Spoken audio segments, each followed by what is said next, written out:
RX Television on rxmuscle.com. This is Ask Dave, better known as hashtag Ask Dave, brought to you by Species Nutrition and Liquid Sunrays. I'm your host, Sadiq Faruqi. This is your 30-minute question and answer show with Dave Palumbo. All your questions on diet, training, supplementation, IFBB pros, competitions, life, whatever it is on your mind, it is all on the table. As we now bring in Dave Palumbo from our Cape Coral studios. Dave, you just got finished wrapping up your live with interview session with none other than the newly crowned Mr. Olympia, Shawn Rhoden, and Chris Aceto. Yep. It finally happened. The current reigning Mr. Olympia, we got him while he's still reigning, which is a good sign. And once again, yeah, Shawn's a good friend to the show. Obviously, Chris Aceto is his trainer, and we got both of them on, and I thought it was an excellent interview. We kind of got to the bottom of what, Shawn's been going through over the last 2 years, his evolution to going from, natural bodybuilder, winning, local shows, to now being the current reigning Mr. Olympia. And he actually verified something that I wasn't sure about. He's the oldest Mr. Olympia of all time. I thought it was Chris Dickerson, but evidently Shawn is 2 years older than Dickerson was when Dickerson won it in 1982. So, well, how old is Shawn? He's 43. So that's a pretty impressive statistic right there in and of itself. So, I thought it went well. I think people will really like it. It's a nice bird's eye view into his life, what he's been going through, what he thinks about the Olympia, about Phil, about Kai, about Rami, and I found it entertaining. If I could do an interview and find it entertaining, then I think the fans will probably love it too. So again, tomorrow live with Shawn Rhoden, the newly crowned Mr. Olympia. Dave, what do you say? Should we drop it around 1 p.m. earlier? What say you? Yeah, I think we should. Let's give it to people and let them see it. I know people get mad. I get text messages. Put the thing up already. Stop teasing it. We want to see this thing already. So yeah, we'll put it up. And I was going to break it into parts, but I think it runs pretty. It's a long interview, but I think it all meshes together. So I'm putting it up in one part. So again, early tomorrow, we're going to put it up live with Shawn Rhoden, joined with Chris Aceto. Dave, again, Shawn Rhoden tomorrow, but this weekend you have your Secrets to Become a Diet Guru course down in Cape Coral. Yeah, I am dispelling the secrets to becoming a diet guru this Saturday. We actually have one seat open, so if anyone wants to come the last minute, you're going to drive down or you're flying in for the weekend, just hit me up at huge285@AOL.com and we could probably make it happen. I have one seat left, so it's a pretty packed course. I knew it would be. The fall months always are, because now people are kind of done competing. They want to start, enriching their education, helping themselves out to become either better coaches or just increasing their own knowledge. A couple of people have contacted me and said, hey, is this just for learning how to be a coach? I said, well, if you know how to be a coach, you know how to be a better advisor to yourself as well. So it's an information seminar.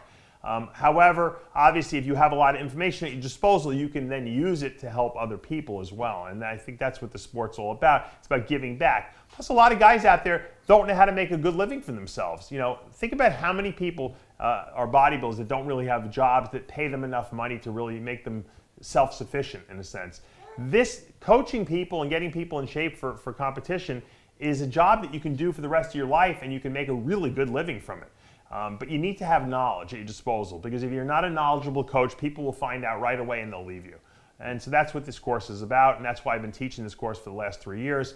And I've graduated a lot of people who've gone on to be excellent coaches and to make a very good living for themselves. So let me know if anyone wants to. If not, there'll be probably another course into next year, probably February of next year. Let's go to the questions. The first two questions from the Dave Palumbo Experience app. First one. Dave, do you feel eating chicken with olive oil or mac nut oil is a healthier alternative than beef if we're eating it every day for general health?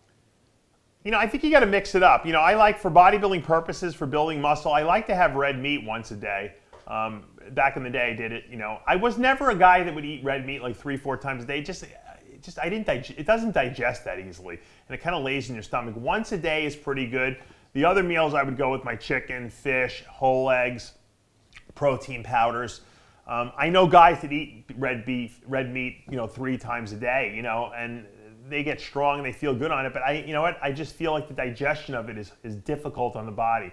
And if you're pounding your body with a lot of protein on a daily basis, consistently, I just think that too much red meat just doesn't do well for the body. But yeah, you could compensate, I guess, with adding more fats, and that's what I do. When I use lean sources of protein like chicken, turkey, or white fishes, I'll add more fats, whether they come from nuts or avocados or oils like mac oil or olive oil. I'll do that to compensate. But even when I give red meat, I still do add some fats also.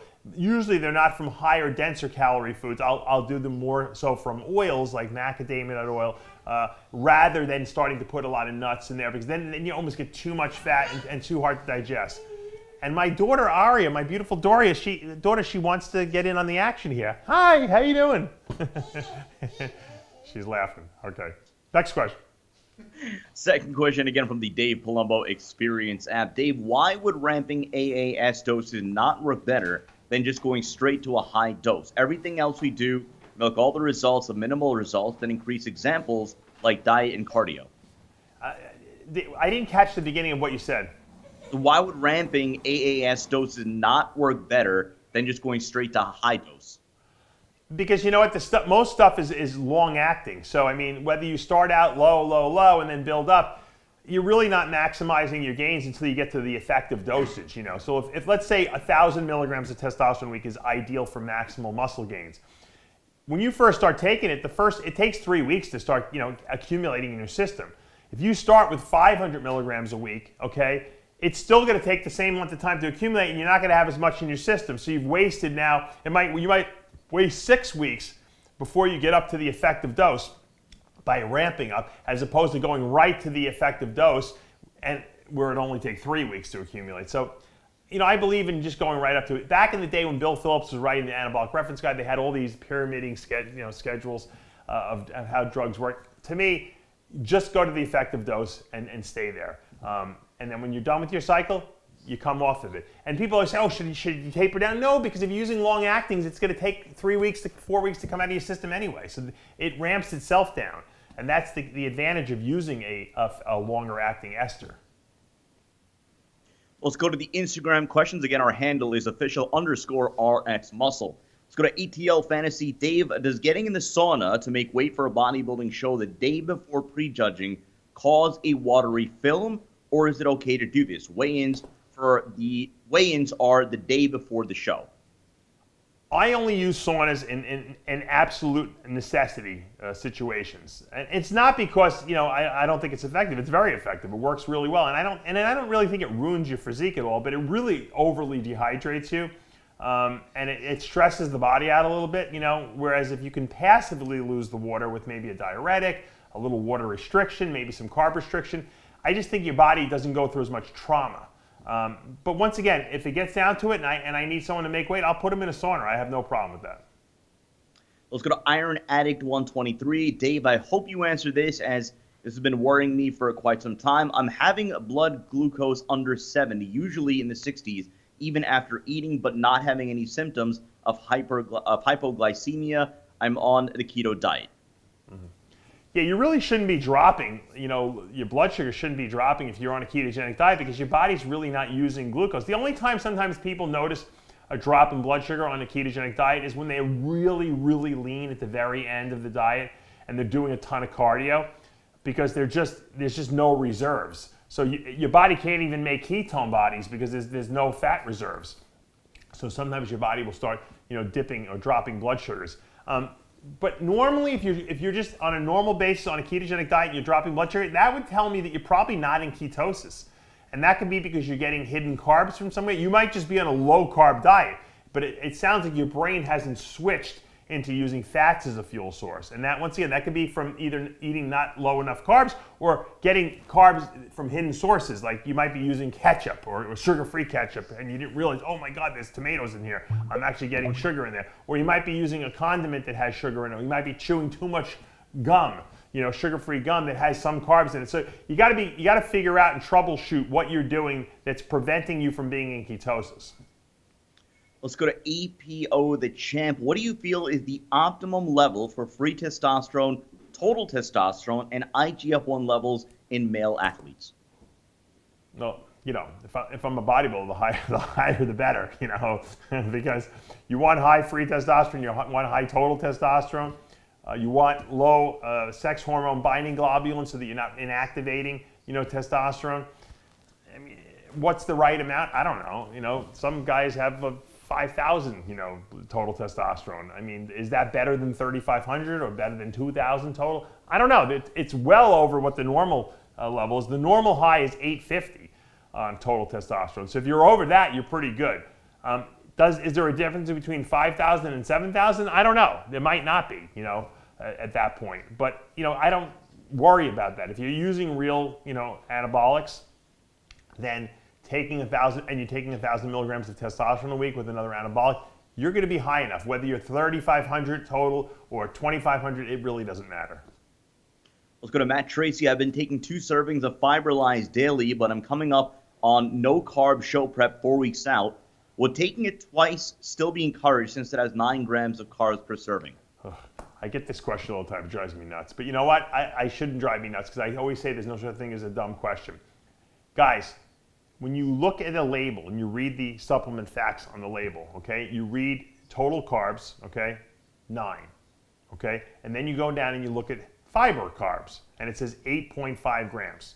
That means that you deduct that from the total carbs. That means there's only a half a gram of net carbs in the whole product.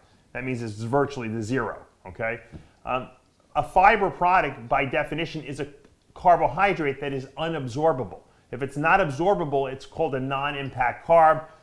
Only net carbs that actually you could absorb, are considered, glycemic, carbs that can affect blood sugar, carbs that can affect fat storage, carbs that can affect anything metabolically inside your body. Fiber just goes through you. It never leaves the digestive tract.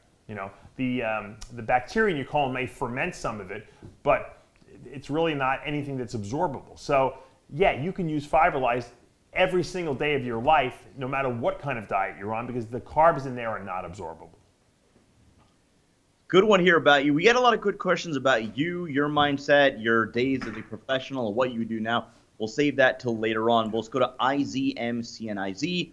Dave, why do you think main athletic apparel companies, Nike, Adidas, Under Armour, don't sponsor IFBB pros? I understand bodybuilding isn't popular to the mainstream, but these companies make workout and athletic clothing and could definitely afford to sponsor some big-time pros in some divisions. You know what it is? It's these companies don't want to, get behind bodybuilders because of the stigma of anabolic steroids. Take a look at what bodybuilders look like. It's too apparent, and I think that they're afraid. These companies are like wholesome companies. They want to be, considered politically correct. They don't want to be associated with anything controversial because they want parents to buy these items for their kids. And I think bodybuilders are seen as like renegades, like these just mass monster, like scary looking creatures, and I just don't think it's a marketable look. They want Miss Ivory Snow, Goody Two Shoes, and they want Mr. All American decathlete. That's the look that they're looking for, I think, with these companies. So it's just not a marketable look. If there was a hardcore company out there that had like an edgy type of thing going on, I think bodybuilders would be perfect for it. But I just don't see them with mainstream companies like that. These companies are so afraid of backlash from like groups of parents that say parents against steroids, parents against drinking and driving, parents against this. They don't want anything controversial. And I don't blame them. These are big, huge, mega companies that could be, hurt severely if people mobilize against them and say don't buy their products because they're supporting, bad people. And that's just unfortunately the way it is.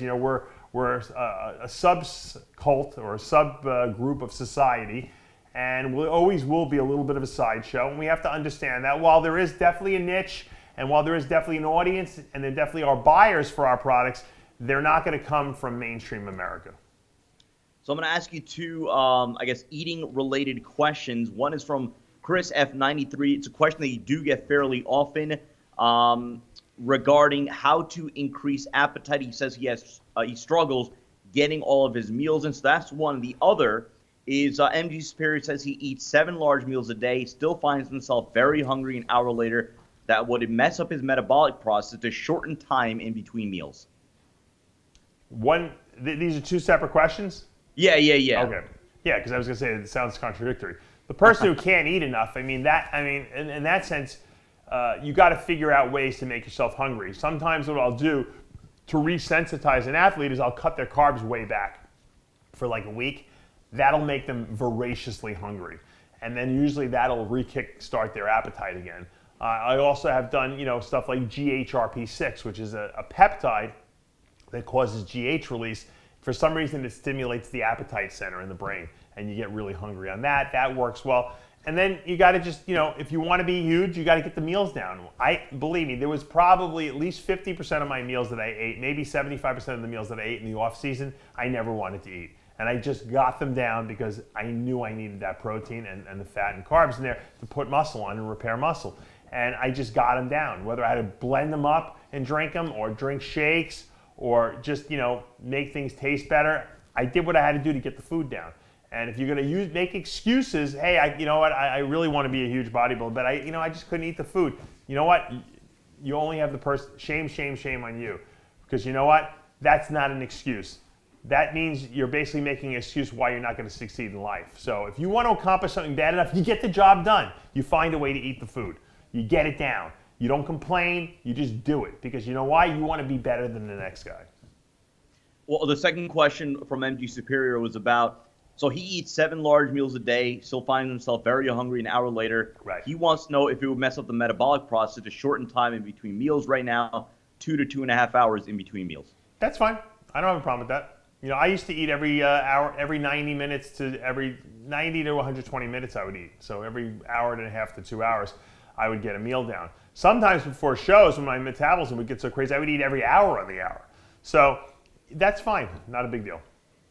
Dougie Hunter, what is an example of a high-fat meal you would eat back when you were bulking up to 300 pounds? McDonald's. 6 cheeseburgers. That's pretty high fat, I'd say. As far as healthy fats go, I probably did a lot of, in the off season I ate a lot of pasta. Believe it or not, I would pour extra virgin olive oil. This is before mac oil was around. I would pour extra virgin olive oil on it. I put like Parmesan cheese on it, and I cut my chicken up. For some reason, I like to eat chicken in little small pieces. I would cook it, and then I would chop it up into like little, or shred it into little pieces, and I throw it in there. I mix it around. And the chicken would absorb a lot of that, olive oil and the cheese. And man, I would sit in the front of the TV. I'd eat like a pound of pasta at a time with like at least a half a pound of chicken in there, if not more. And usually I used protein pasta, so it added even more protein to that. And that was a really good meal for me. I like that. Probably another higher fat meal would be whole eggs. I would eat like 8, sometimes 10 whole eggs in one sitting. I would eat the eggs first, and then I would eat whatever else carbs after that. Because if I try to eat them together, I never could get all the eggs down because that's a lot of whole eggs.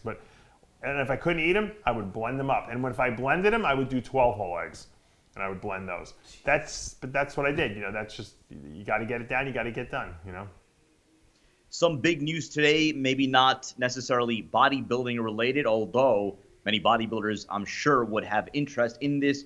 Canada legalizing the use of recreational marijuana. So Josh Arnold wants to know your thoughts on Canada as the entire nation legalizing marijuana. Canada is a lot more progressive than we are in a lot of things. They're not really too uptight about anabolic steroids up there. Now, if you're selling them, you're going to be in trouble, obviously. But if you're using them, they don't really give a crap up there. And I think that's a great attitude. We're such a Puritan nation here, and I don't know. They have other stupid rules up there in Canada. Like, you can't import anything. Everything they put huge tariffs on, which is stupid. So anytime people buy, products from me, I know at least in Canada, I feel bad for them because they always get hit with these, fees coming in.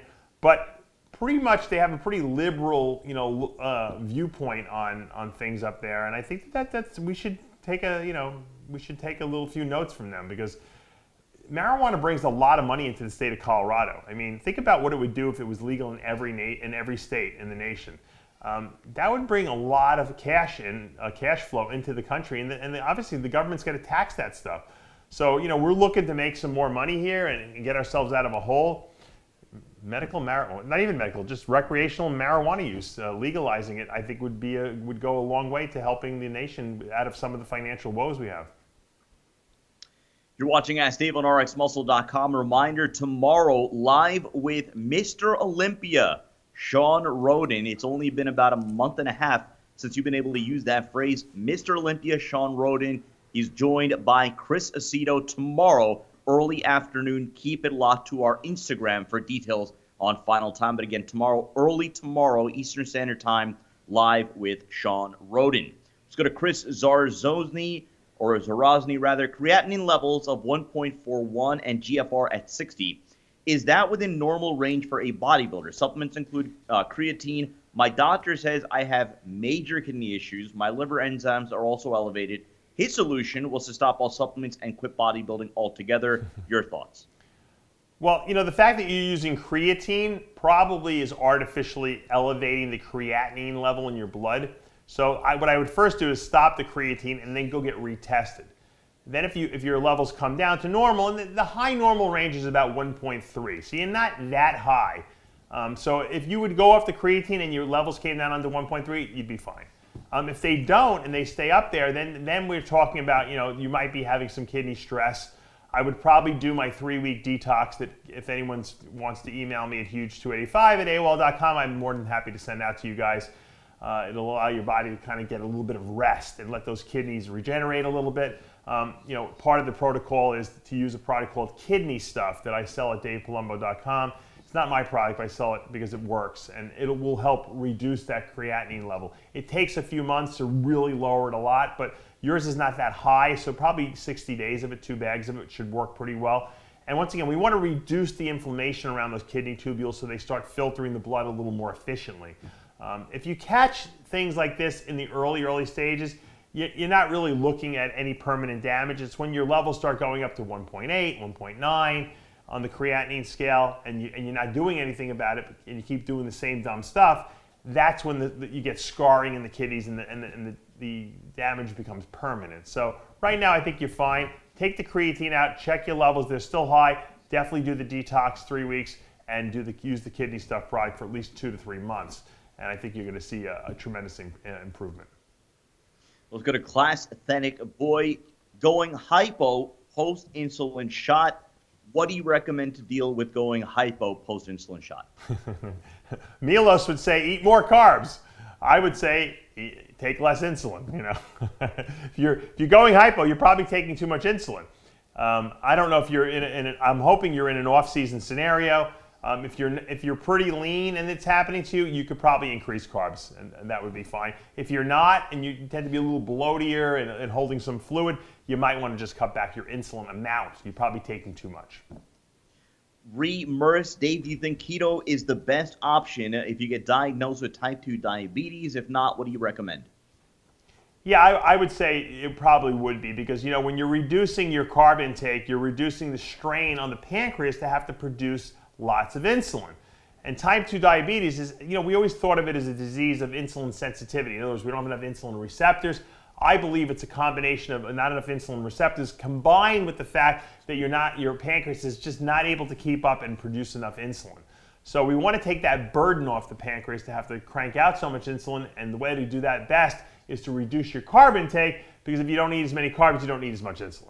And that'll give your pancreas a little bit of time to regenerate those cells down there. Do the Drew 999 longtime listener fan in the process of joining the police department, do you think they check for anabolics in the hiring process? Every department is different. I would doubt it unless you were like, a 280-pound ripped bodybuilder and they just suspected that you were using them. But I don't think as far as their routine drug screening, no way, they won't be testing. Too expensive. Nash Aesthetic Physique. Dave, what is your opinion on the addition of Prima Balm in a cycle as a lean mass builder? What are some of the best practices, effective doses, things to be cautious of, etc.? The best lean mass builder is testosterone, because it's the strongest drug. Everything builds lean mass. I mean, if you want to add another one of these anabolic, type drugs, like a Winstrol or Masteron, Prima Balm is great. The problem with Prima Balm is it's the most fake drug out there. So, get your butts over to DavePalumbo.com, buy the Roy test kits, and test your stuff, because a lot of Prima Balm is just test propionate. We've seen it a million times. I've seen a lot of guys, clients of mine, test their stuff, and then they go on there and they check it, and they're like, Dave, what do you think this is? And then we line it up on the color chart. It's test propionate. So if you have a very good, reliable source and you test it out and it does come out as Prima Balm, yeah, it's something you can add into a pre-contest stack. For the last 6 to 8 weeks, maybe anywhere from 200 to 300 milligrams a week. That would work great. Josh Natural 01, Dave, the biggest differences between Anatole and D-Bol, and what is your experience with Anatole? Anatole definitely kills your appetite way more. It definitely also makes you a little stronger than Dianabol, but it's got a lot more side effects. I find a lot of people just can't tolerate it. I never was able to take more than 4 weeks of it. I couldn't do it. I would get sticking pains in my side. I just felt crappy. I didn't want to eat. I felt tired. My eyes were all swollen all the time, just from fluid retention. I didn't feel good on Anatole. If you don't feel good on something, you shouldn't take it. Dianabol, I was able to get away with a little bit better, and I still only used it very moderately here and there. To me, these strong orals like that just don't have really a need in bodybuilding. I mean, the injectables are so much better. They're more reliable. They last for a long period of time. You don't have to take them every single day. You don't get as many side effects. So, that's just my opinion. I think Dianabol is a better drug than Anatole just from the standpoint that it doesn't have as many side effects. But Anatole certainly will make you stronger. If you're a power lifter and you want, pure brute strength, Anatole is definitely the way to go, of course. Swaggy T1005, tips for reducing bloating during a bulk. Any advice, any supplements you would suggest?